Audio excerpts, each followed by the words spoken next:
અમદાવાદના પૂર્વના વસ્ત્રાલ વિસ્તારમાં મહિલામાં થઈ રહેલા બ્રેસ્ટ કેન્સરને લઈને જનજાગૃતિ આવે તે માટે ઉત્તર ગુજરાત પાટીદાર સમાજ દ્વારા રેલીનું આયોજન કરવામાં આવ્યું।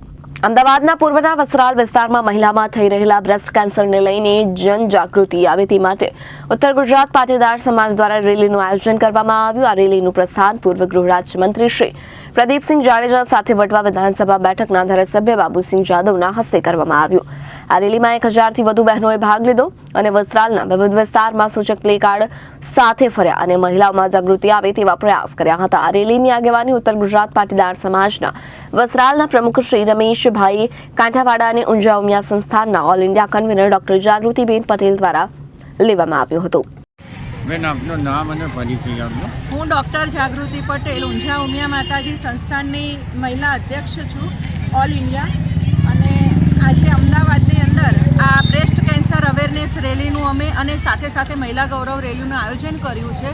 અત્યારે હાલ કેન્સર એ લગભગ નાનાથી મોટા બધા અલગ અલગ પ્રકારના ઘણા કેન્સર થાય છે, પરંતુ મહિલાઓ માટે ખાસ બ્રેસ્ટ કેન્સર એટલું બધું ફેલાયું છે કે જેનાથી બહેનોમાં જાગૃતિ આવે અને સાથે સાથે મહિલાઓનું ગૌરવ વધે એ પ્રકારે સ્ત્રી એ પરિવારની કરોડરજ્જુ છે અને એટલા માટે સ્વસ્થ નારી સ્વસ્થ ભારત એ સ્લોગન સાથે અમે આજે આ રેલીનું આયોજન કર્યું છે।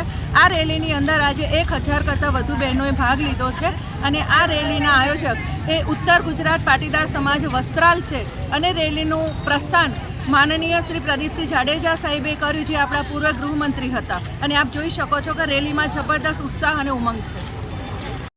પરેશભાઈ, એક કાઉન્સિલર તરીકે તમે તમારા વિસ્તારમાં જાગૃતિ કાર્યક્રમનું આયોજન કર્યું છે, તો આ આખું આયોજન કઈ રીતના અને શાના પ્રેરિત હતું?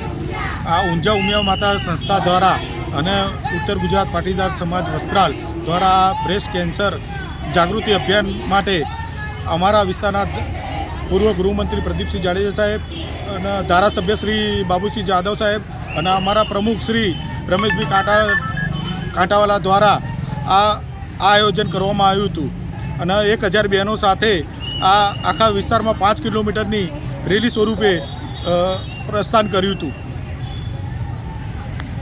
Bureau report Janadesh news, Ahmedabad.